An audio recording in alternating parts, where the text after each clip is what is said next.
ಹರಿರಚಿಂತ್ಯಃ ಸರ್ವದೇವೈಕವಂದ್ಯಃ ಪರಮಗುರುರಭೀಷ್ಟವಾಪ್ತಿತಃ ಸಜ್ಜನಾನಾಂ ನಿಖಿಲಗುಣಗಣ ಅರ್ಣೋ ನಿತ್ಯನಿರ್ಮುಕ್ತದೋಷಃ ಸರಸಿಜನಯನೋऽಸೌ ಶ್ರೀಪತಿರ್ಮಾನದೋ ನಃ ದುರ್ವಾದಿಧ್ವಾಂತರವಯೇ ವೈಷ್ಣವೇಂದೀವರೇಂದವೇ ಶ್ರೀರಾಘವೇಂದ್ರಗುರವೇ ನಮೋ ಅತ್ಯಂತದಯಾಲವೇ ಅನವದ್ಯಾತ್ಮಚಾರಿತ್ರ್ಯಂ ವಾದಿಕದ್ಯೋತಭಾಸ್ಕರಂ ವಿದ್ಯಾಮಾನ್ಯಗುರುನ್ ವಂದೇ ವಿದ್ಯೋತಭಾಸ್ವರಂ ತಪಸ್ವಾಧ್ಯಾಯ ಶುಶ್ರೂಷಾ ಕೃಷ್ಣಪೂಜಾರತಂ ಮುನಿಂ ವಿಶ್ವೇಶಮಿಷ್ಟದಂ ವಂದೇ ಪರಿವ್ರಾಟ್ ಚಕ್ರವರ್ತಿನಂ ಶ್ರೀ ಗುರುಭ್ಯೋ ನಮಃ. ಶ್ರೀ ವಿಶ್ವೇಶತೀರ್ಥಗುರುಭ್ಯೋ ನಮಃ. ಮಧ್ವಾಚಾರ್ಯರು ಉಡುಪಿಯಲ್ಲಿ ವೇದ ವ್ಯಾಖ್ಯಾನವನ್ನು ವೇದ ಮಂತ್ರಗಳನ್ನು ಉಚ್ಚಾರಣೆ ಮಾಡೋದನ್ನು ನೋಡಿ ಅಲ್ಲಿರುವ ಎಲ್ಲ ವಿದ್ವಾಂಸರಿಗೂ ಕೂಡ ಇಷ್ಟು ಛಂದೋಬದ್ಧವಾಗಿ ಉಚ್ಚಾರಣೆಯನ್ನು ಮಾಡಿ ಇಷ್ಟು ಸುಲಭವಾಗಿ ಅದರ ವ್ಯಾಖ್ಯಾನವನ್ನು ನಮಗೆ ತಿಳಿಸಿಕೊಟ್ಟ ಮೇಲೆ ಇದರ ಮೇಲೂ ಇನ್ನೇನು ವಿಷಯವನ್ನು ಈ ಪುಂಡರೀಕಪುರಿ ಅಂತ ಏನು ಬಂದಿದ್ದಾರೆ ಅವರು ಇನ್ನೇನು ಹೇಳ್ತಾರೆ ಅನ್ನುವ ಕುತೂಹಲ ಆ ಜನರೆಲ್ಲ ಬಂದು ಕೇಳಿದ್ರಂತ ಅವ್ರ ಹತ್ರ. ಏನಂತ ಕೇಳ್ತಾರೆ? ಪ್ರಾಜ್ಯ ಪ್ರಜ್ಞ ಪ್ರಜ್ಯಯ ಪ್ರಜ್ಞಯಾಸೌ ಹಂತಾವೋಚನ್ ಮಂತ್ರವರ್ಣಾಭಿಧೇಯಂ ತತ್ಪ್ರತ್ಯರ್ಥಿ ಪ್ರಾರ್ಥ್ಯತೆ ವಕ್ತುಮೇತತ್ ಪ್ರಾಜ್ಞಾಸ್ಮಾಭಿಶ್ರೋತು ಕಾಮೈರ್ಭವಾಂಶ್ಚ. ನಮಗೆಲ್ಲ ಕೇಳಲಿಕ್ಕೆ ಕುತೂಹಲ ಆಗ್ತಾ ಇದೆ ಅಂತ ಹೇಳ್ತಾರೆ ಜನಗಳೇನೆ. ನಮಗೆಲ್ಲ ಕೇಳಬೇಕು ಅಂತ ಅನಿಸ್ತಾ ಇದೆ ಸ್ವಾಮಿ, ತಾವೂ ಅದೇನು ವ್ಯಾಖ್ಯಾನ ಮಾಡಬೇಕು ಅಂತ ಅನ್ಕೊಂಡಿದ್ದೀರೋ ತಾವು ಹೇಳಿ ಅಂತ. ಯಾಕಂದ್ರೆ ಇಲ್ಲಿ ತನಕ ಇಷ್ಟು ಅದ್ಭುತವಾಗಿ ಇವರು ಪ್ರಾಜ್ಯ ಪ್ರಜ್ಞ ಪ್ರಾಜ್ಯಯ ಪ್ರಜ್ಞಯಾಸೌ, ಪರಿಪೂರ್ಣವಾದ ಪ್ರಜ್ಞೆ ಅಂದ್ರೆ ಅದು ಗೊತ್ತಾಗ್ತಾ ಇದೆ ಅಲ್ಲಿ ಜನಗಳಿಗೆ, ಅವರಿಗೆ ಅರ್ಥ ಆಯ್ತು. ಪೂರ್ಣ ಪ್ರಜ್ಞರಿವರು ಅನ್ನೋದು ಅವರಿಗೆ ಗೊತ್ತಾಯ್ತು. ಅಷ್ಟು ಸ್ಪಷ್ಟವಾಗಿ ಎಲ್ಲೂ ಗೊಂದಲನೇ ಆಗಬಾರದು ಆ ಥರ ವ್ಯಾಖ್ಯಾನವನ್ನು ಮಾಡಿ ತೋರಿಸಿಕೊಟ್ಬಿಟ್ಟಿದ್ದಾರೆ. ತಾವು ಎದುರಾಳಿಗಳು ಅಂತ ಬಂದಿದ್ದೀರಾ, ತತ್ಪ್ರತ್ಯರ್ಥಿ, ನಾನು ಅವರಿಗೆ ಎದುರುಗಡೆ ಕೂತ್ಕೊಳ್ಳುವ ವ್ಯಕ್ತಿ, ನಾನು ಅವರನ್ನು ವಾದದಲ್ಲಿ ಸೋಲಿಸುವ ವ್ಯಕ್ತಿ ಅಂತ ಬಂದಿದ್ದೀರಲ್ಲ ಸ್ವಾಮಿ, ತಾವು ಕೂಡ ಪ್ರಾರ್ಥ್ಯತೆ ವಕ್ತುಮೇ ತತ್, ನಿಮ್ಮ ಹತ್ರ ಪ್ರಾರ್ಥನೆ ಮಾಡ್ತೀವಿ, ದಯವಿಟ್ಟು ಹೇಳಿ ಅದೇನು ನಿಮ್ಮದು ಒಂದು ವ್ಯಾಖ್ಯಾನ ಏನಿದೆ ಕೇಳೋಣ ಅಂತ. ಅವಾಗ ಸ್ವಲ್ಪ ಭಯ ಆಗುತ್ತೆ. ಜನಗಳು ಯಾವತ್ತೂ ಈ ಥರ ವಾದದ ಮಧ್ಯದಲ್ಲಿ ಅವರೆಲ್ಲ ತಾವು ಬಂದವರಲ್ಲ, ಸುಮ್ಮನೆ ಕೇಳಿಸ್ಕೊಳ್ತಾ ಇದ್ರು ಹೋಗ್ತಾ ಇದ್ರು ಅಷ್ಟೇ. ಯಾವಾಗ ಮತ್ತೊಬ್ಬ ವಿದ್ವಾಂಸರಿಗಿಲ್ಲ ತಾವು ಹೇಳಲೇಬೇಕು ಅದೇನು ಹೇಳ್ತೀರಾ ಇವರೇ ಸ್ಪಷ್ಟವಾಗಿ ಹೇಳಿದ್ಮೇಲೆ ಅಂತ ಕೇಳಿದ್ರೆ ಅವಾಗ ಸ್ವಲ್ಪ ಗಾಬರಿ ಆಗೇ ಆಗುತ್ತೆ ಅಂಥವ್ರಿಗೆ. ಆದರೂ ಅವರೇನೋ ಅಂದ್ಕೊಂಡು ಬಂದಿರ್ತಾರೆ, ಇಲ್ಲೇನೋ ನಡೀತಾ ಇರುತ್ತೆ. ಅವ್ರಿಗೇನು ಧೈರ್ಯ ಅಂದರೆ ಅವ್ರ ಹಿಂದೆನೆ ಆ ಗ್ರಂಥಗಳನ್ನೆಲ್ಲ ಕದ್ದಿದ್ದಾರೆ. ಆದ್ದರಿಂದ ನಾನಂತೂ ಗ್ರಂಥ ಕದ್ದಿಸ್ಬಿಟ್ಟಿದ್ದೀನಿ, ಈಗಾಗಲೇ ಕದ್ದಾಗೋಗಿದೆ, ಅವ್ರು ವಾದ ಮಾಡ್ಲಿಕ್ಕೆ ಪ್ರಾರಂಭ ಮಾಡ್ತೀನಿ, ಪ್ರಮಾಣ ಕೊಡ್ಲಿ ಅಂತ ಪ್ರಮಾಣ ಸಿಗೋದಿಲ್ಲ, ತೋರಿಸಿ ಅಂತ ಕೇಳ್ತೀನಿ. ನಾನು ಬರೀ ಹೇಳಿದ್ರೆ ಸಾಕಾಗೋದಿಲ್ಲ, ತೋರಿಸಿ ಅಂತೀನಿ, ತೋರ್ಸಕ್ಕೆ ಇರ್ಬೇಕಲ್ಲ, ಅಲ್ಲಿ ಇರೋದಿಲ್ಲ, ಕದ್ದಾಗೋಗಿದೆ ನಾವು. ಹಾಗಾಗಿ ನಾನೇ ಗೆಲ್ಲೋದು ಅಂತ ಅವಾಗಲೂ ಸ್ವಲ್ಪ ನಿಶ್ಚಯ. ಇತ್ಯುಕ್ತಸ್ಥೈರೇಷ ವಿಸ್ತಾರಿ ಬುದ್ಧೇ ಪ್ರಾಪ್ತುಂ ಸಾಮ್ಯಂ ಸಂಪ್ರವೃತ್ತೋ ದುರಾತ್ಮ ಹಾಸ್ಯೋತ್ರಾಭೂದ್ ವಾಸುದೇವ ಪ್ರಭಾರ್ತಿ ಯದ್ವತ್ ಪೂರ್ವಂ ಪೌಂಡ್ರಕೋ ವಾಸುದೇವ. ಹಿಂದೆ ನಾವಿದನ್ನು ನೋಡಿದ್ವಿ. ಪೌಂಡ್ರಕ ವಾಸುದೇವ ಅಂತ ಭಾಗವತದಲ್ಲಿ ಅವನ ಬಗ್ಗೆ ವಿವರಣೆಯನ್ನು ಹೋದ ಬಾರಿ ನಾವು ನೋಡಿದ್ವಿ. ಪೌಂಡ್ರಕ ವಾಸುದೇವ ವಾಸ್ತವಿಕವಾಗಿ ಅವನು ಭಗವಂತ ಅಲ್ಲ, ಸಾಕ್ಷಾತ್ ಕೃಷ್ಣ ಪರಮಾತ್ಮ ಭಗವಂತ. ಅವನನ್ನು ನೋಡಿ ಇವನು ಕೂಡ ಚತುರ್ಭುಜ, 4 ಕೈಗಳನ್ನು ತಾನು ಮರದಲ್ಲಿ 2 ಕೈ ಮಾಡಿಸಿಕೊಂಡಿರ್ತಾನೆ. ಮತ್ತೆ ಗರುಡ ವಾಹನ ಅಲ್ಲ ಬೇಕಲ್ಲ ಅಂತ ಹೇಳಿ ಯಾವುದೋ ಕೃತಕ ಒಂದು, ಈ ಚನ್ನಪಟ್ಟಣದಲ್ಲೆಲ್ಲ ಮರದ ಗೊಂಬೆಗಳೆಲ್ಲ ಫೇಮಸ್ ಅಂತಾರಲ್ಲ, ಅಲ್ಲಿ ಮರದ ಕುದುರೆ ಸಿಗತ್ತೆ, ಅದರಲ್ಲಿ ಮಕ್ಕಳು ಆಟ ಆಡ್ತಾ ಇರ್ತಾರೆ. ಅದನ್ನು ನೋಡಿ ಯಾರು ಹೊರಗಡೆ ಅವರು ನಿಜವಾದ ಕುದುರೆಯಲ್ಲಿ ಮಗು ಆಟ ಆಡ್ತಾ ಇದ್ದೆ ಅಂತ ಹೇಳ್ತಾರ? ಯಾರು ಹೇಳೋದು. ಯಾವುದೋ ಆಟದ ಗೊಂಬೆಗಳು ಅದರಲ್ಲಿ ಆಟ ಆಡ್ತಿದ್ದಾರೆ ಅಂತ ಹೇಗೆ ಹೇಳ್ತಾರೋ ಆ ಥರ ಈ ಪೌಂಡ್ರಕ ವಾಸುದೇವ ಒಂದು ಯಂತ್ರದ ಗರುಡನ್ನು ಮಾಡಿಸ್ಕೊಂಡಿದ್ನಂತೆ. ಒಂದು ಯಂತ್ರದ ಗರುಡ, ಅದು ಹಾರ್ತಾ ಇರಬೇಕು. ಯಂತ್ರ ಕೆಟ್ಟು ಹೋದ್ರೆ ಕೆಳಗಡೆ ಬಿಡ್ದೋಗ್ಬಿಡ್ಬೇಕು ಅಷ್ಟೇ, ಮತ್ತೆ ಏನು ಮಾಡ್ಲಿಕ್ಕೆ ಆಗಲ್ಲ. ಮತ್ತೆ ಯಂತ್ರ ಸರಿ ಮಾಡಿಸ್ಬೇಕು, ಉತ್ಕೊಂಡು ಹಾರಬೇಕು. ಸ್ವಾಭಾವಿಕವಾದ ಗರುಡ ವಾಹನ ಅಲ್ಲ ಇವನು. ಸ್ವಾಭಾವಿಕವಾಗಿ ಗರುಡನ ಮೇಲೆ ಹಾರತಕ್ಕಂಥವನು ಪರಮಾತ್ಮ ಮಾತ್ರ. ಅದನ್ನು ಮಾಡಿಸಿಕೊಂಡಿದ್ದ. ವಕ್ಷಸ್ಥಳದಲ್ಲಿ ಲಕ್ಷ್ಮೀದೇವಿ ನಿರಂತರವಾಗಿ ಭಗವಂತನಲ್ಲಿ ವಾಸ ಮಾಡ್ತಾ ಇರ್ತಾರೆ. ತಿರುಪತಿಗೆ ಹೋದರೂ ಕಾಣುತ್ತೆ, ಆ ವೆಂಕಟೇಶ ದೇವರ ಹೃದಯದಲ್ಲಿ ಲಕ್ಷ್ಮೀದೇವಿಯ ಚಿಹ್ನೆ ಸುಸ್ಪಷ್ಟವಾಗಿ ಗೊತ್ತಾಗತ್ತೆ ನಮಗೆ. ಅದು ಶ್ರೀವತ್ಸ ಚಿಹ್ನೆ. ಯಾವಾಗಲೂ ಭಗವಂತನಿಗೆ ಶ್ರೀವತ್ಸ ಕೌಸ್ತುಭ, ಇದು ಯಾರಿಗೂ ಬರ್ಲಿಕ್ಕೆ ಸಾಧ್ಯವೇ ಇಲ್ಲ. ಅದು ಭಗವಂತನದ್ದೇ, ಭಗವಂತನಲ್ಲಿ ಬಿಟ್ಟರೆ ಮತ್ತೆ ಯಾರಲ್ಲೂ ಕಾಣ್ಲಿಕ್ಕೆ ಸಾಧ್ಯವೇ ಇಲ್ಲ ಇದನ್ನು. ಹಾಗಾಗಿ ಈ ಶ್ರೀವತ್ಸ ಚಿಹ್ನೆ ಇಲ್ವಲ್ಲ ಅಂತ ಹೇಳಿದ್ದಕ್ಕೆ ತಾನೇ ಸುಟ್ಕೊಳ್ತಾನೆ ಒಂದಿಷ್ಟು ಎದೇನ ಸುಟ್ಕೊಂಡು ಶ್ರೀವತ್ಸ ಚಿಹ್ನೆ ಬಂತು ಅಂತ. ಈ ಥರ ಎಲ್ಲ ಕಡೆ ಓಡಾಡ್ತಾ ಇರ್ತಾನೆ ಅವನು ಪೌಂಡ್ರಕ ವಾಸುದೇವ್. ನಾನೇ ದೇವರು, ನನ್ನನ್ನೇ ನಂಬಿ ನಾನು ದೇವರು ಅಂತ, ನನ್ನನ್ನು ನಂಬಿ ಅಂತ ಅವನೇ ಹೇಳಬೇಕು. ಜನರಿಗೆ ಅನ್ಸೋದಿಲ್ಲ. ಆದ್ರೆ ಕೃಷ್ಣ ಪರಮಾತ್ಮ ಎಲ್ಲೂ ನನ್ನ ನಂಬೇಕು, ನನ್ನ ದೇವರು ಅಂತ ಎಲ್ಲೂ ಹೇಳ್ಕೊಂಡವನಲ್ಲ. ಜನ ತಾವೇ ಬರ್ತಾ ಇದ್ರು, ಕಾಲಿಗೆ ಬೀಳ್ತಾ ಇದ್ರು, ಭಗವಂತ ಅನುಗ್ರಹ ಮಾಡು ಅಂತ ಕೇಳ್ತಾ ಇದ್ರು. ಅವನು ಯಾವ ರೀತಿಯಾಗಿ ನಾನು ದೇವರು ಅಂತ ಹೇಳ್ಕೊಂಡು ನನ್ನ ಹತ್ರವೇ ಸರ್ವ ಸಾಮರ್ಥ್ಯ ಇದೆ ಅಂತ ತಿರುಗ್ತಾ ಇದ್ನೋ, ಆ ಥರ ಇಲ್ಲಿ ಈ ಪುಂಡರೀಕಪುರಿಯವರು ನೋಡಿದ್ರು ಹಾಗೆ ಅನ್ನಿಸ್ತಾ ಇದೆ ಅಂತಾರ. ಹಾಗೆ ಅನ್ನಿಸ್ತಾ ಇದೆ, ನಾನೇ ವೇದ ಮಂತ್ರಗಳನ್ನು ಚೆನ್ನಾಗಿ ಉಚ್ಚಾರಣೆ ಮಾಡೋದು ನಾನೇ, ವ್ಯಾಕರಣ ಶಾಸ್ತ್ರ ಗೊತ್ತಿರೋದು ನನಗೇನೆ ಅಂತ ಅಂದ್ಕೊಂಡು ಮಧ್ವಾಚಾರ್ಯರನ್ನು ಸೋಲಿಸಬೇಕು ಅಂತ ಬಂದಿದ್ದಾರೆ. ಬಂದಾಗ ವಾದ ಪ್ರಾರಂಭ ಆಯಿತು. ಆವಾಗಲೇ ನೋಡಿದ ಹಾಗೆ ವಾದದಲ್ಲಿ ಹೇಳಿದ ಮಂತ್ರ ಹೇಳ್ತಾರದನ್ನು. ಆಂಗಾದೇಶಾದುತ್ತರಂ ರಾದಿ ಶಬ್ದಂ ಶ್ರುತ್ವಾ ನಾರೇತ್ಯುಕ್ತವಂತಂ ಪದಂ ತಂ ವ್ಯಾಖ್ಯಾಲೌಲ್ಯಾದೈತರೇಯಾದಿ ಸೂಕ್ತೆ ಪೃಥ್ವೀ ದೇವಾ ನಿಂದನೀಯಂ ನಿನಿಂದುಹು. ಆವಾಗ ಮಧ್ವಾಚಾರ್ಯರು ಒಂದು ವೇದ ಮಂತ್ರವನ್ನು ಹೇಳಿ ಅದಕ್ಕೆ ವ್ಯಾಖ್ಯಾನವನ್ನು ಮಾಡ್ತಾರೆ. ಅವ್ರು ಹೇಳ್ತಾರೆ, ಐತರೇಯ, ಅದರಲ್ಲಿ ಐತರೇಯದಲ್ಲಿ ಬರತಕ್ಕಂತಹ ಸೂಕ್ತ ಅಗ್ನಿಮೀಳೆ ಪುರೋಹಿತಂ ಅಂತ ಮೊದಲನೇ ಸೂಕ್ತ. ಅದು ಅದರಲ್ಲಿ ಅಗ್ನಿನಾ ರೈಮಶ್ನವತ್ಪೋಷಮೇವ ದಿವೇ ದಿವೇ ಅಂತ ಅದು ವೇದ ಮಂತ್ರ. ಅದನ್ನು ಹೇಳಬೇಕಾದ್ರೆ ಅಗ್ನಿನಾ ರೈಮಶ್ನವತ್ ಅಂತ ಅದನ್ನು ವಿಭಾಗ ಮಾಡಬೇಕು. ಅಗ್ನಿನಾ ರಯಿಂ ಅಂತ ಹೇಳಬೇಕು. ರೈ ಅಂತ ಹೇಳಿದ್ರೆ ಸಂಪತ್ತು. ಅಗ್ನಿನಾ ಅಗ್ನಿಯಂತರ್ಗತನಾದ ಭಗವಂತನ ಉಪಾಸನೆಯಿಂದಾಗಿ ಸಂಪತ್ತನ್ನು ಪಡ್ಕೊಳ್ಬೇಕು ಅಂತ ಹೀಗೆಲ್ಲ ಆ ವೇದ ಮಂತ್ರಗಳಿಂದ ಅರ್ಥ ಗೊತ್ತಾಗುತ್ತೆ. ಅದನ್ನು ವಿವರಣೆ ಮಾಡಿ ವೇದ ಮಂತ್ರವನ್ನು ಷಡಂಗ ಸಹಿತವಾಗಿ, ಉದಾತ್ತ ಅನುದಾತ್ತ ಎಲ್ಲದರ ಸಹಿತವಾಗಿ, ಮತ್ತು ಕಾದಿ ಯಾವ್ಯಾವ ಸ್ಥಳಗಳಿಂದ ಯಾವ್ಯಾವ ವರ್ಣಗಳನ್ನು ಉಚ್ಚಾರಣೆ ಮಾಡಬೇಕು ಆ ರೀತಿಯಾಗಿ ಮಧ್ವಾಚಾರ್ಯರು ಈ ಸೂಕ್ತವನ್ನು ಹೇಳಿ ಅದಕ್ಕೆ ವ್ಯಾಖ್ಯಾನವನ್ನು ಮಾಡ್ತಾರೆ. ಆಮೇಲೆ ಅವನ ಸರ್ತಿ ಅವನ್ನು ಅಲ್ಲಿರುವಂಥ ಎಲ್ಲ ಪಂಡಿತರು ವಿದ್ವಾಂಸರು ಅವರೆಲ್ಲ ಕೇಳ್ತಾರೆ, ತಾವು ಇದೇ ಹೇಳಿ ವ್ಯಾಖ್ಯಾನ ಮಾಡಿ, ನಿಮ್ದೇನಿದೆ ವ್ಯಾಖ್ಯಾನ ಅಂತ. ಅವನು ಪ್ರಾರಂಭ ಮಾಡಿ ಅಗ್ನಿಮೀಳೆ ಪುರೋಹಿತಂ ಅಂತ ಶುರು ಮಾಡಿ ಕೊನೆಗೆ ಅಗ್ನಿನಾ ರೈಮಶ್ನವತ್ ಅಂತ ವೇದ ಮಂತ್ರ ಏನೋ ಸರಿಯಾಗಿ ಬರುತ್ತೆ. ಆದರೆ ಅದನ್ನು ವಿಭಾಗ ಮಾಡಬೇಕಾದ್ರೆ ಮಾತ್ರ ಅದನ್ನು ಅಗ್ನಿನ ರಯಿಂ ಅಂತ ವಿಭಾಗ ಮಾಡಬೇಕು. ಈ ಅಗ್ನಿ ನಾರಯಿಂ ಅಂತ ವಿಭಾಗವನ್ನು ಮಾಡಿಬಿಡ್ತಾರೆ. ಆ ಗೊಂದಲ, ಆ ಭಯ, ಕೆಲವರಿಗೆ ಚೆನ್ನಾಗೇ ಓದಿರ್ತಾರೆ, ಒಳ್ಳೆ ಏನು ಶಾಲೆಯಲ್ಲಿ ಆ ಮಗು ದೊಡ್ಡ ಒಳ್ಳೆ ಹುಡುಗ, ಕೇಳಿದ್ದಕ್ಕೆಲ್ಲ ಉತ್ತರ ಕೊಡ್ತಿರ್ತಾನೆ, ಪಟಪಟ ಅಂತ ಮಾತಾಡ್ತಾ ಇರ್ತಾನೆ, ಯಾವುದೇ ತಗೊಳ್ಳಿ ಮ್ಯಾಥ್ಸು ಸೈನ್ಸು ಏನೇ ಇದ್ರೂ ಚೆನ್ನಾಗಿ ಹೇಳ್ತಾ ಇರ್ತಾನೆ. ಆದರೆ ಫೈನಲ್ ಎಕ್ಸಾಮ್ ಬಂದರೆ ಮಾತ್ರ ಎಲ್ಲ ಮರ್ತು ಹೋಗ್ತಾ ಇರುತ್ತೆ. ಇನ್ನೇನು ಕೂತ್ಕೊಂಡು ಎಕ್ಸಾಮ್ ಬರೀಬೇಕು, ಆವಾಗ 5 + 5 10 ಅನ್ನೋದೇ ಗೊತ್ತಾಗೋದಿಲ್ಲ. 10 ಹಾಕಬೇಕು 11 ಹಾಕಬೇಕು ಅಂತ ಅಲ್ಲಿ ಕನ್ಫ್ಯೂಸ್ ಆಗಿಬಿಡುತ್ತೆ. ಈ ಥರ ಅಲ್ಲಿ ಆ ಭಯ, ಆ ಗಾಬರಿ ಅದೆಲ್ಲ ಅಲ್ಲಿ ಶುರು ಆಗುತ್ತೆ. ಕೆಲವರಿಗೆ ಅದನ್ನು ಎದುರಿಸೋ ಸಾಮರ್ಥ್ಯ ಇರೋದಿಲ್ಲ. ನಿಜವಾಗಲೂ ಒಬ್ಬ ವ್ಯಕ್ತಿ ಎಂಥವನು ಗೊತ್ತಾಗೋದೇ ಪರೀಕ್ಷೆಗಳಿಂದ. ಪರೀಕ್ಷೆ ಮಾಡಿದಾಗಲೇ ಅದು ಹೇಗೆ ಅಂತ. ಅಷ್ಟೇ ಯಾಕೆ ನಾವೆಲ್ಲ ಇವತ್ತು ಬಹಳ ಆಸೆ ಪಟ್ಟು, ಜಗತ್ತೇ ಆಸೆ ಪಡ್ತಕ್ಕಂಥ ಚಿನ್ನ ಅದು ತಗೊಳ್ಬೇಕಾದ್ರೆ ಅದನ್ನು ಪರೀಕ್ಷೆ ಮಾಡೇ ತಗೊಳ್ಳೋದು. ಅದು ಸುಮ್ಮನೆ ಸಿಕ್ಕ ತಕ್ಷಣ ಯಾರೋ ತಗೊಂಡ್ಬಂದು ಅದನ್ನು ಹಾಕೊಂಡ್ಬಿಡೋದಿಲ್ಲ. ಎಲ್ಲೋ ಗಣಿಯಲ್ಲಿ ತೋಡ್ತಾರೆ, ತೋಡಿದ ತಕ್ಷಣ ಆ ಕಲ್ಲಿನ ಮಧ್ಯದಲ್ಲಿ ಆ ಚಿನ್ನ ಇರುತ್ತೆ ಅಂದ್ರೆ ಕಲ್ಲೇ ಯಾರು ಹಾಕೊಳ್ಳೋದಿಲ್ಲ. ಅದನ್ನೆಲ್ಲ ಶೋಧಿಸ್ತಾರೆ, ಪರೀಕ್ಷೆ ಮಾಡ್ತಾರೆ. ಪರೀಕ್ಷೆ ಮಾಡಿ ಶುದ್ಧವಾದ ಚಿನ್ನವನ್ನು ಮಾರಾಟಕ್ಕಿಟ್ರೆ ಆಗ ಜನ ಬಂದು ಅವರು ಮತ್ತೆ ಪರೀಕ್ಷೆ ಮಾಡಿ ತಗೊಳ್ತಾರೆ. ಹಾಗೆ ಪರೀಕ್ಷೆ ಮಾಡಿದಾಗ ಗೆದ್ರೆ ಆ ವಸ್ತು ಅದು ಉತ್ತಮ ಅಂತ ಗೊತ್ತಾಗುತ್ತೆ. ಪರೀಕ್ಷೆಯಲ್ಲೆಲ್ಲ ಫೇಲ್ ಆಗಿ ಮನೆಯಲ್ಲೆಲ್ಲ ಚೆನ್ನಾಗಿ ಭಾರಿ ದೊಡ್ಡವನು ಅಂದ್ರೆ ಅದು ಹೇಗೆ ಗೊತ್ತಾಗ್ಬೇಕು?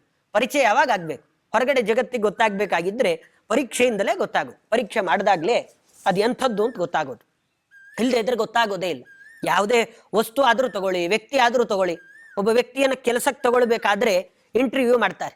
ಅವ್ನು ಮಾರ್ಕ್ಸ್ ಕಾರ್ಡಲ್ಲಿ ಎಲ್ಲ SSLCಯಲ್ಲಿ 98% ಇರುತ್ತೆ, PUCಲೂ 98 ಇರುತ್ತೆ, ಡಿಗ್ರಿಯಲ್ಲೂ 98 ಇರುತ್ತೆ, ಎಲ್ಲದರಲ್ಲೂ 98 ಇರುತ್ತೆ. ಆದ್ರೆ ಕೇಳಿದ್ರೆ ಒಂದಕ್ಕೂ ಉತ್ತರ ಕೊಡ್ತಾ ಇರೋದಿಲ್ಲ, ಕೇಳಿದ್ರೆ ಒಂದಕ್ಕೂ ಉತ್ತರ ಕೊಡೋದು.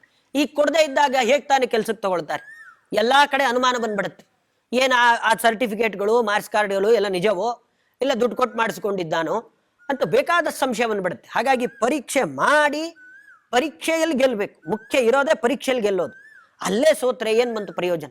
ಎಂಥ ವ್ಯಾಕರಣ, ಇನ್ನೊಂದು ಮತ್ತೊಂದು, ಯಾವುದ್ರಲ್ಲಿ ಪಾಂಡಿತ್ಯ ಇದ್ರೇನು? ಸಮರ್ಥನೆ ಮಾಡಬೇಕಾದ್ರೆ ಅದನ್ನು ಸರಿಯಾಗಿ ಸಮರ್ಥನೆ ಮಾಡಬೇಕು. ಮಧ್ವಾಚಾರ್ಯರು ಅವ್ರು ಯಾವತ್ತು ಯಾರಿಗೂ ಹೆದರದವರಲ್ಲ. ಯಾಕೆ ನನ್ನ ವಿಷಯ ಸರಿ ಇದೆ ಅನ್ನೋ ದೃಢತೆ ಅವ್ರಿಗಿದೆ. ಅದರಿಂದ ಯಾಕೆ ಭಯ, ಯಾಕೆ ಗಾಬರಿ, ಯಾಕೆ? ಇವರಿಗೆ ಏನು ಸಮಸ್ಯೆ ಆಯಿತು? ಇವ್ರಿಗಾಗಲೇ ಸ್ಪಷ್ಟವಾಗಿ ಆಗೋಗಿದೆ, ಜನರಿಗೆಲ್ಲ ಅರ್ಥ ಆಗೋಗಿದೆ. ನಾನೇನೋ ಹೊಸದಾಗಿ ಹೇಳ್ಬೇಕಲ್ಲ ಇವಾಗ. ಈ ಜನಗಳಿಗೆ ನಾನಿವಾಗ ಹೇಳುವ ಅರ್ಥ ಹೊಸದಾಗಿರ್ಬೇಕು, ಆದ್ರೆ ಅದ್ ನಂಗೆ ಗೊತ್ತಿಲ್ವೇ. ಯಾವಾಗ ಗೊತ್ತಿಲ್ಲ ಅಂತ ಶುರು ಆಗುತ್ತೋ ಒಳಗಡೆ ಭಯ ಪ್ರಾರಂಭ ಆಗುತ್ತೆ. ಅವಾಗ ಏನ್ ಹೇಳ್ತೀವಿ ಅಂತ ಗೊತ್ತಾಗೋದಿಲ್ಲ. ಯಾರೋ ಒಬ್ಬ ಚಿನ್ನದ ಕೆಲಸ ಮಾಡ್ಲಿಕ್ಕೆ ಗೊತ್ತೇ ಇರೋದಿಲ್ಲ, ನೀವು ತಗೊಂಬಂದಿ ನಾನು ಏನ್ ಬೇಕಾದ್ರೂ ಮಾಡ್ಕೊಡ್ತೀನಿ ಅಂತ ಹೇಳ್ಬಿಡ್ತಾನೆ. ಅವ್ರೆಲ್ಲಿ ತಂದು ಕೊಡ್ತಾರೆ ಅಂತ ಇವನಿಗೆ, ಅವ್ರು ತಂದು ಒಂದು ಚಿನ್ನದ ಗಟ್ಟಿ ಕೊಟ್ಟೇ ಬಿಡ್ತಾರೆ. ಅವಾಗ ಏನ್ ಮಾಡ್ಕೊಡ್ತಾನೆ ಇವನು? ಅದನ್ನ ಎಷ್ಟು ಕಾಯಿಸ್ಬೇಕು, ಎಷ್ಟು ಕಾಯಿಸಿದ ಮೇಲೆ ಅದು ಹದ ಬರುತ್ತೆ, ಅದನ್ನ ಯಾವಾಗ ನಾನು ತಿರುಗಿಸ್ಬೇಕು ಅದೆಲ್ಲ ಗೊತ್ತೇ ಇಲ್ಲ, ಏನು ಗೊತ್ತಿಲ್ಲ. ನಾನು ಮಾಡ್ತೀನಿ ಕೆಲಸ ಅಂತ ಸುಮ್ಮನೆ ಈ ಕೆಲವರು ಸುಳ್ಳು ಡಾಕ್ಟರ್ ಅಂತ ಬೋರ್ಡ್ ಹಾಕೊಂಡಿರ್ತಾರೆ. ಇಂಜೆಕ್ಷನ್ ಅಂದ್ರೆ ಎಲ್ಲಿ ಕೊಡಬೇಕು ಅನ್ನೋದೇ ಅವ್ರಿಗೆ ಗೊತ್ತಿರೋದಿಲ್ಲ, ಯಾವ ಮಾತ್ರೆ ಯಾವ್ಯಾವ್ದಕ್ಕೆ ಬರಿಬೇಕು ಅದೇನು ಗೊತ್ತಿರೋದಿಲ್ಲ, ಬೋರ್ಡ್ ಹಾಕಿ ಕೂತಿರ್ತಾರೆ. ಹೋದ್ರೆ ಅವ್ರ ಕತೆ ಕೃಷ್ಣಾರ್ಪಣೆ, ಏನ್ ಮಾಡ್ಬೇಕು ಗೊತ್ತಾಗೋದಿಲ್ಲ. ಹಾಗೆ ಒಬ್ಬರ ವ್ಯಕ್ತಿ ಯಾವಾಗ ಅವನು ಒಳ್ಳೆಯವನು ಅಂತ ಗೊತ್ತಾಗ್ತಾನೆ ಅಂತ ಪರೀಕ್ಷೆಯಿಂದ ಗೊತ್ತಾಗುತ್ತೆ, ಪರೀಕ್ಷೆಯಿಂದಲೇ ಅದು ಗೊತ್ತಾಗುವಂಥದ್ದು. ಹಾಗೆ ಇದು ಬಹಳ ದೊಡ್ಡ ಪರೀಕ್ಷೆ. ಅಷ್ಟು ಜನ ಪಂಡಿತರು ವಿದ್ವಾಂಸರ ಮುಂದೆ ಪರೀಕ್ಷೆ ಮಾಡಬೇಕಾದ್ರೆ ಅಗ್ನಿ ನಾರಯಿಂ ಅಂತ ಹೇಳಬೇಕಾಗಿತ್ತು, ಅಗ್ನಿ ನಾರಯಿಂ ಅಂತ ಪದ ವಿಭಾಗವನ್ನ ಮಾಡಿದ್ದಕ್ಕೆ ಅಲ್ಲಿ ಎಲ್ಲಾರು ಗೊತ್ತಾಗೋಗುತ್ತೆ. ಓಹೋ ಸರಿ, ಹಾಗಾದ್ರೆ ಇನ್ ಮುಂದೆ ಮತ್ತೇನು ವಾದ ವ್ಯಾಖ್ಯಾನ ಅವಶ್ಯಕತೆನೇ ಇಲ್ಲ, ಪದ ವಿಭಾಗ ಮಾಡ್ಲಿಕ್ಕೆ ಇಷ್ಟು ಅದ್ಭುತವಾಗಿ ಮಾಡಿದ್ದಾರೆ ಅಂತ ಆದ್ಮೇಲೆ ಇನ್ನು ಇದನ್ನ ಅರ್ಥ ಹೇಳೋದು ವ್ಯಾಖ್ಯಾನ ಮಾಡೋದು ಎಲ್ಲ ಬಹಳ ದೂರ ಉಳಿಯಿತು ಅಂತ ಅವರವರೇ ಅನ್ಕೊಳ್ತಾರೆ. ಅರ್ಥ ಆಗತ್ತೆ ಮಧ್ವಾಚಾರ್ಯ ಅಂಥವರು ಅಂತ. ಆದ್ರೆ ಇಷ್ಟರ ಮಧ್ಯದಲ್ಲಿ ಆಮೇಲೆ ಇವರಿಗೆ ವಿಷಯ ಗೊತ್ತಾಗುತ್ತೆ, ಅವನಿಗೆ ಅವಮಾನ ಆಗುತ್ತೆ, ಅಲ್ಲಿಂದ ಎದ್ದು ಹೋಗ್ಬೇಕು, ಇನ್ನೇನು ಮಾಡೋ ಹಾಗಿಲ್ಲ. ಅಷ್ಟೊತ್ತಿಗೆ ವಿಷಯ ಬರುತ್ತಂತೆ, ಅಲ್ಲಿ ಈ ಪುಂಡರೀಕಪುರಿ ಅವರು ಇಲ್ಲಿಗೆ ಬಂದಿದ್ದಾರೆ, ಆ ಕಡೆ ಪದ್ಮತೀರ್ಥ ಅಂತ ಇನ್ನೊಬ್ರು ಇದ್ದಾರಲ್ಲ, ಅವರು ಅಲ್ಲೆಲ್ಲ ಗ್ರಂಥಗಳನ್ನು ಕದ್ಕೊಂಡು ತಗೊಂಡು ಹೊರಟೋಗಿದ್ದಾರೆ. ಗ್ರಂಥ ಕದ್ದು ತಗೊಂಡು ಆಗೋಗಿದೆ. ಅವರನ್ನ ಈಗ ಅವ್ರ ಬಗ್ಗೆ ಹೇಳಲಿಕ್ಕೆ ಪ್ರಾರಂಭ ಮಾಡ್ತಾರೆ, ಮುಂದೆ ಏನಾಗುತ್ತೆ ಕಥೆ ಅಂತ. ಇಲ್ಲಿ ಇವರೇನೋ ಸೋತಾಗೋಗಿದೆ. ಆಮೇಲೆ ಹೇಳ್ತಾರೆ, ಶಾರ್ದೂಲಾಖ್ಯಾಂ ಪ್ರಾಪ್ಯ ಸಂಭಾವಿತ ಪ್ರಾಕ್ ಲೋಕೇ ದೂರ್ತೋ ಮಾಯಿ ಗೋಮಾಯುರೇಶಃ ವಾದಿದ್ವೀಪಿಧ್ವಂಸಿನಂ ಮಧ್ವಸಿಂಹಂ ಪ್ರಾಪ್ತೋ ಹಿತ್ತಂ ಶಬ್ದಶೇಷೋ ಬಭೂವ. ಅವನಿಗೆ ಭಾರಿ ಹೆಸರಿತ್ತಂತೆ ಇವರಿಗೆ, ಪಂಡಿತ ಶಾರ್ದೂಲ ಅಂತೆಲ್ಲ ದೊಡ್ಡ ದೊಡ್ಡ ಬಿರುದು ಕೊಟ್ಬಿಟ್ಟಿದ್ರಂತೆ. ಬಹಳ ದೊಡ್ಡ ವ್ಯಕ್ತಿಗಳು ಇವರು, ಇವರನ್ನು ಯಾರೇನು ಮಾಡ್ಲಿಕ್ಕೆ ಸಾಧ್ಯ ಇಲ್ಲ, ಇವರ ಪಾಂಡಿತ್ಯ ಮೀರಿಸ್ಲಿಕ್ಕಾಗಲ್ಲ, ಹಾಗೆ ಹೀಗೆ ಅಂತ ಎಲ್ಲ ಜನಗಳು ಒಪ್ಪಾಗೋಗಿತ್ತು ಇವರನ್ನಾಗಲೇ. ಆದ್ರೆ ಯಾವಾಗ ಮಧ್ವಾಚಾರ್ಯರು ಬಂದ್ರೋ ಅವಾಗ್ಲೇ ಅರ್ಥ ಆಗಿದ್ದು ಯಾವ್ದು ನಿಜ ಯಾವ್ದು ಸುಳ್ಳು ಅಂತ. ಆ ಚಿಕ್ಕ ಮಕ್ಕಳಿಗೆ ಒಂದು ಕತೆ ಹೇಳ್ತಿರ್ತಾರೆ, ಒಂದು ತಿಂಗಳ ತನಕ ಸಿಂಹ ಕಾಡಲ್ಲಿ ಇರಲಿಲ್ಲ, ಎಲ್ಲೋ ಹೋಗಿತ್ತು. ಆಗ ನರಿ ಸಿಂಹದ ವೇಷ ಹಾಕೊಂಡು ಬಂದಿತ್ತಂತೆ. ಸಿಂಹದ ವೇಷ ಹಾಕೊಂಡು ಎಲ್ರಿಗೂ ಹೆದರ್ಸ್ತಾ ಇತ್ತಂತೆ, ನಾನೇ ಸಿಂಹ, ನಾನ್ ರಾಜ, ಹೆದರ್ಕೊಳ್ಬೇಕು, ನೀವೆಲ್ಲ ಕೇಳಿ ತರಬೇಕು ಅಂತ ಎಲ್ಲ ಕಡೆ ಓಡಾಡ್ತಾ ಇತ್ತು. ಒಂದು ತಿಂಗಳಾಯ್ತು, ನಿಜವಾದ ಸಿಂಹ ಕಾಡಿಗೆ ಬಂತು. ಪರಿಸ್ಥಿತಿ ಏನಾಗ್ಬೇಡ, ನರಿದು ಹೆದರ್ಕೊಂಡು ಕಾಡು ಬಿಟ್ಟು ಆಮೇಲೆ ಓಡೋಯ್ತು, ಮತ್ತೆ ಬರಲೇ ಇಲ್ಲ. ಹಾಗಾಯ್ತಂತೆ ಪರಿಸ್ಥಿತಿ, ಹಾಗಾಯ್ತು ಅಂತ ಹೇಳ್ತಾರೆ. ಶಾರ್ದೂಲಾಖ್ಯಾಂ ಪ್ರಾಪ್ಯ ಸಂಭಾವಿತ ಪ್ರಾಗ್. ಕಾಗೆ ತಾನೇನ್ ಮಾಡುತ್ತೆ, ಒಂದು ದೊಡ್ಡ ಗರುಡ ಚಿತ್ರವನ್ನ ಸಿಮೆಂಟ್ ಅಲ್ಲಿ ಮಾಡಿರ್ತಾರೆ. ಸಿಮೆಂಟಿನಲ್ಲಿ ದೊಡ್ಡ ಗರುಡದ ಚಿತ್ರ ಮಾಡಿದಕ್ಕೆ ಗರುಡದ ಪೇಂಟ್ ಎಲ್ಲ ಹೊಡೆದಿರ್ತಾರೆ. ಆ ಪೇಂಟ್ ಹೊಡೆದು ಗರುಡ ತರನೇ ಕಾಣ್ತಾ ಇರುತ್ತೆ. ತಲೆ ಮೇಲೆ ಬಂದು ಕಾಗೆ ಕೂತ್ಕೊಳ್ಳುತ್ತೆ. ಆ ಸಿಮೆಂಟಿನ ಗರುಡ ಅದರ ತಲೆಯ ಮೇಲೆ ಬಂದು ಕಾಗೆ ಕೂತ್ಕೊಳ್ಳುತ್ತೆ. ಆ ಕಾಗೆಗೆ ಏನು ಭಾವನೆ ಅಂದ್ರೆ, ಗರುಡ ನನ್ನ ಮುಂದೆ ಏನಲ್ಲ, ಅದರ ತಲೆ ಮೇಲೆ ನಾನು ಕೂತಿದ್ದೀನಿ ಅಂತ. ಜನ ಯಾರಾದ್ರೂ ಓಹೋ ಗರುಡದ ಮೇಲೆ ಕಾಗೆ ಕೂತಿದೆ ಅಂತ ಅಂತಾರ? ಯಾವುದೋ ಕೃತಕ ಸಿಮೆಂಟಲ್ಲಿ ಮಾಡಿರೋ ಗರುಡದ ಮೇಲೆ ಕಾಗೆ ಕೂತಿದೆ. ನಿಜವಾದ ಗರುಡ ಬಂದ್ರೆ ಹಾರೋಗುತ್ತೆ ಕಾಗೆ, ಎಲ್ಲೋ ಹೊಟ್ಟೋಗುತ್ತೆ, ಇರೋದೇ ಇಲ್ಲ. ಹಾಗಾಗಿದೆಯಂತೆ ಪರಿಸ್ಥಿತಿ. ಅವ್ರಿಗೇನ್ ಮಾತಾಡ್ಬೇಕು ಗೊತ್ತಾಗ್ತಾ ಇಲ್ಲ. ಪದ ವಿಭಾಗ ಮಾಡಬೇಕಾದ್ರೇನೆ ಇಷ್ಟೆಲ್ಲ ವ್ಯತ್ಯಾಸಗಳಾಗೋಗಿದೆ. ಆದ್ದರಿಂದ ಅವರಿಗೆ ಬಹಳ ಹಿಂಸೆ ಆಯ್ತಂತೆ. ಕೇಳಿದಾಗ ನಮಗೆ ಅನ್ಸತ್ತೆ ಏನಂದ್ರೆ, ಯಾಕೆ ಎಲ್ಲರೂ ಕೂಡ ಒಂದೇ ರೀತಿಯಲ್ಲಿ ಇರ್ಬೋದಲ್ವಾ, ನಾವೆಲ್ಲ ಒಂದೇ. ಅವರು ಶಾಸ್ತ್ರ ಓದಿದ್ದಾರೆ, ಅವರದ್ದು ಒಂದು ಶಾಸ್ತ್ರ ಅಂತಿದೆ, ನಮ್ದು ಒಂದು ಶಾಸ್ತ್ರ ಇದೆ ಅಷ್ಟೇ. ಅದರಲ್ಲಿ ಯಾಕೆ ನಮ್ಮಲ್ಲಿ ವೈಮನಸ್ತಾಪ ಯಾಕೆ? ನಾವೆಲ್ಲ ಒಂದೇ ಅಂತ ಇದ್ಬಿಡ್ಬೋದಲ್ವಾ ಅಂತ ಅನ್ಸತ್ತೆ. ನಿಜ, ನಾವು ಇವತ್ತು ಒಂದಲ್ಲ ಅಂತ ಯಾರು ಹೇಳಿದ್ದು? ನಾವೆಲ್ಲರೂ ಒಂದೇ, ಅದರಲ್ಲಿ ಯಾವುದೇ ಆಲೋಚನೆಯೂ ಇಲ್ಲ, ಯಾವುದೇ ಭೇದ ಭಾವವೂ ಇಲ್ಲ. ನಾವು ಇನ್ನೊಂದು ಪಕ್ಷದವರನ್ನೋ ಇನ್ನೊಂದು ಮತದವರನ್ನೋ ಅನುಸರಣೆ ಮಾಡೋ, ಯಾರನ್ನೂ ವ್ಯಕ್ತಿದ್ವೇಷ ಯಾವತ್ತಿಗೂ ಮಾಡೋದಿಲ್ಲ. ಆ ವ್ಯಕ್ತಿದ್ವೇಷ ಅದು ತಪ್ಪು ಅಂತ ಸಾಕ್ಷಾತ್ ಮಧ್ವಾಚಾರ್ಯರು ಹೇಳ್ತಾರೆ, ನಾರಾಯಣ ಪಂಡಿತಾಚಾರ್ಯರು ಹೇಳ್ತಾರೆ, ಎಲ್ಲರೂ ಹೇಳ್ತಾರೆ. ವ್ಯಕ್ತಿಗಳನ್ನು ಯಾವತ್ತಿಗೂ ನಾವು ಯಾರನ್ನು ದ್ವೇಷ ಮಾಡೋದೇ ಇಲ್ಲ. ಹಾಗಾದ್ರೆ ಮತ್ತೆ ಯಾಕೆ ಇದೆಲ್ಲ ಆಗುತ್ತಲ್ಲ ಅಂದ್ರೆ, ಇದು ವಿಷಯದಲ್ಲಿ ಇರ್ತಕ್ಕಂತಹ ಚರ್ಚೆ ಹೊರತು ವ್ಯಕ್ತಿಗತವಾದದ್ದಲ್ಲ. ಅವರವರ ಆಚರಣೆ, ಅವರವರು ಮಾಡ್ಕೊಳ್ಬೇಕಾದ ಕೆಲಸ, ಅದಕ್ಕೆ ಯಾರು ತಡೆ ಒಡ್ಡೋದಿಲ್ಲ. ಅವರವರ ಗ್ರಂಥಗಳ ಅಧ್ಯಯನ ಅದೆಲ್ಲ ಅವರೇ ಮಾಡಲಿ. ಆದರೆ ಯಾವಾಗ ವಿಷಯಗಳಲ್ಲಿ ಜಿಜ್ಞಾಸೆ ಬಂದು ನಾವೆಲ್ಲ ವಾದ ಮಾಡಬೇಕು ಅಂತ ಒಟ್ಟಿಗೆ ಕೂತ್ಕೊಂಡಾಗ ಆವಾಗ ಬೇರೆ ಬೇರೆ ಆಗುತ್ತೆ. ಇದು ಬರೀ ನಮ್ಮ ಶಾಸ್ತ್ರ ಹೇಳುವಂಥವರಲ್ಲಿ ಮಾತ್ರ ಇದೆ ಅಂತೇನಿಲ್ಲ. ಇವತ್ತಿಗೆ ನಾಸಾ ಹೇಳ್ತಕ್ಕಂಥ ವಿಷಯಗಳನ್ನ ಇಸ್ರೋ ಒಪ್ಪೋದಿಲ್ಲ, ಇಸ್ರೋ ಹೇಳ್ತಕ್ಕಂಥ ವಿಷಯಗಳನ್ನು ನಾಸಾ ಒಪ್ಪೋದಿಲ್ಲ.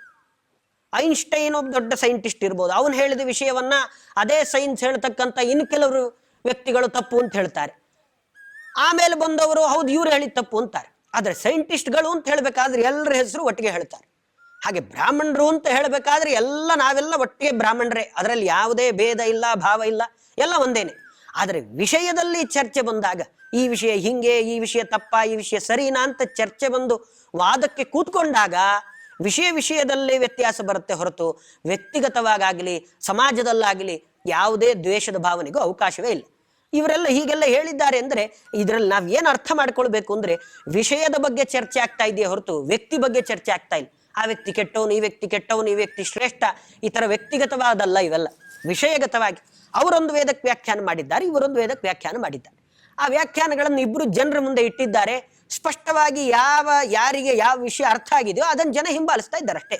ಅದು ಬಿಟ್ರೆ ಇದರಲ್ಲಿ ಯಾವುದೇ ಧರ್ಮದ ಮತ್ತೊಂದು ಮತದ ಮೇಲೆ ನಮಗೆ ವೈಮನಸ್ತಾಪ ಇದೆ, ಅವರನ್ನು ಕಂಡ್ರೆ ಆಗೋದಿಲ್ಲ, ಈ ಥರದ ಭಾವನೆಗಳೇ ಇಲ್ಲ. ಅವರವರಿಗೆ ಅವರವರ ಶಾಸ್ತ್ರ, ಅವರವರ ಪರಂಪರಾಗತ ಶಾಸ್ತ್ರ ಅದದು ಶ್ರೇಷ್ಠವೇ. ಅದರಲ್ಲಿ ಯಾರಿಗೂ ಏನು ಹೇಳಲಿಕ್ಕೆ ಸಾಧ್ಯವೇ ಇಲ್ಲ. ಹಾಗೆ ಈ ವಿಷಯಗಳಲ್ಲಿ ಇರತಕ್ಕಂಥ ವೈಮನಸ್ತಾಪವನ್ನು ಇಟ್ಕೊಂಡು ಯಾವುದೋ ಪುಸ್ತಕಗಳಿಗೆ ಬೆಂಕಿ ಹಚ್ಚೋಣ, ಆ ಪುಸ್ತಕಗಳನ್ನು ಸುಡೋಣ ಅಂತ ಹೇಳಿದ್ರೆ ಅದಕ್ಕೆ ಅರ್ಥ ಇದೆಯಾ? ಅದಕ್ಕೆ ಯಾವುದೇ ಅರ್ಥ ಇಲ್ಲ. ಕೆಲವೆಲ್ಲ ಈ ಕಾಲಘಟ್ಟ ಬದಲಾಗ್ತಿದ್ದ ಹಾಗೆ ಅಂಥ ಮನಸ್ಥಿತಿಗಳು ಬಂದಿದೆ. ಎಷ್ಟೋ ಜನಕ್ಕೆ ಇವಾಗ ಆ ಥರ ಮನಸ್ಥಿತಿಗಳಿದೆ. ಯಾವ ಪುಸ್ತಕದಲ್ಲಿ ಹೇಳಿದ್ದಾರೋ ನಮ್ಮ ಮತವನ್ನ ಬೇಡ ಅಂತ ಹೇಳಿದ್ದಾರೋ ಆ ಪುಸ್ತಕ ಸುಡೋಣ, ಅದರಲ್ಲಿ ಏನಿದೆ ಅರ್ಥ ಇದೆಯಾ ಅದರಲ್ಲಿ?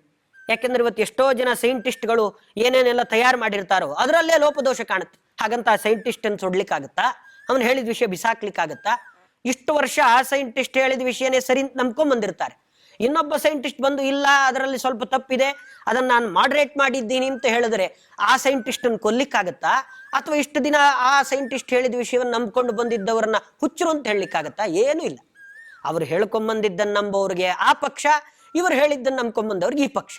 ಆ ಪಕ್ಷವನ್ನು ಹಿಡಿದಿದ್ದಾರೆ ಎಂದ ಮಾತ್ರಕ್ಕೆ ಅವರು ಪುಸ್ತಕ ಸುಡೋದೋ ಅಥವಾ ಆ ವ್ಯಕ್ತಿಗೆ ಹೊಡೆಯೋದೋ ಬೈಯೋದೋ ಇದರಲ್ಲಿ ಅರ್ಥವೇ ಇಲ್ಲ. ಇದೆಲ್ಲ ವಿದ್ಯಾವಂತರು ಸಂಸ್ಕಾರವಂತರು ಅಂತ ಯಾರು ಅನ್ಸ್ಕೊಂಡಿರ್ತಾರೆ, ಯಾರಲ್ಲಿ ಒಳ್ಳೆಯ ಗುಣಗಳು ಅಂತ ಇರುತ್ತೆ, ಅವ್ರು ಇಂಥ ಕೆಲಸಕ್ಕೆ ಹೋಗೋದಿಲ್ಲ. ಯಾರು ಈ ಕೆಲಸಕ್ಕೆ ಹೋಗ್ತಾರೆ ಅಂದ್ರೆ ಅದನ್ನೇ ಅವ್ರು ಹೇಳಿದ್ರು. ಯಾರು ನರಿಯಾಗಿದ್ದು ಸಿಂಹದ ವೇಷ ಹಾಕೊಂಡಿರ್ತಾರೋ ಅವ್ರು ಈ ಕೆಲಸಗಳಿಗೆ ಹೋಗ್ತಾರೆ. ಬಿಟ್ರೆ ನಿಜವಾಗ್ಲೂ ಯಾರು ಸಿಂಹದಂತಿರ್ತಾರೆ ಅವರು ಇಂಥ ಕೆಲಸಕ್ಕೆ ಹೋಗೋದೇ ಇಲ್ಲ. ಯಾರ್ಯಾರ್ದು ಇನ್ನೊಂದು ಮತದ ಮೇಲಾಗ್ಲಿ ಅದರಲ್ಲೆಲ್ಲ ಮತಗಳಲ್ಲಿ ಇರತಕ್ಕಂತಹ ವ್ಯಕ್ತಿಗಳಲ್ಲಿ ವೈಮನಸ್ತಾಪವನ್ನು ಹುಟ್ಟಾಕುವಂತಹ ಗುಣ ಯಾರಿಗಿರುತ್ತೆ ಅಂದ್ರೆ ಇಂಥ ವ್ಯಕ್ತಿಗಳಿಗಿರುತ್ತೆ. ದೊಡ್ಡ ದೊಡ್ಡ ವ್ಯಕ್ತಿಗಳಿಗೆ, ಶ್ರೇಷ್ಠ ವ್ಯಕ್ತಿಗಳಿಗೆ ಅವರು ಎಲ್ಲ ಸಭೆಗಳಲ್ಲಿ ಸಮಾರಂಭಗಳಲ್ಲಿ ಜೊತೆಗೆ ಇರ್ತಾರೆ. ಅವ್ರಿಗೆ ಯಾವುದೇ ದ್ವೇಷದ ಭಾವನೆಗಳು ಇರೋದಿಲ್ಲ. ವಿಷಯದಲ್ಲಿ ವ್ಯತ್ಯಾಸ ಬರುತ್ತೆ ಎಂದ ಮಾತ್ರಕ್ಕೆ ವ್ಯಕ್ತಿಗಳಲ್ಲಿ ದ್ವೇಷ ಬಂದು ಸಮಾಜದಲ್ಲಿ ಒಡಕನ್ನು ಉಂಟು ಮಾಡೋದರಲ್ಲಿ ಅರ್ಥ ಇಲ್ಲ ಅನ್ನುವ ಸಂದೇಶವನ್ನು ಕೂಡ ಇದರ ಮೂಲಕ ಕೊಟ್ಟಾಗತ್ತೆ ಅಂತ ಹೇಳ್ತಾ ನನ್ನ ಮಾತನ್ನು ಮುಗಿಸ್ತೇನೆ. ಕೃಷ್ಣಾರ್ಪಣಮಸ್ತು.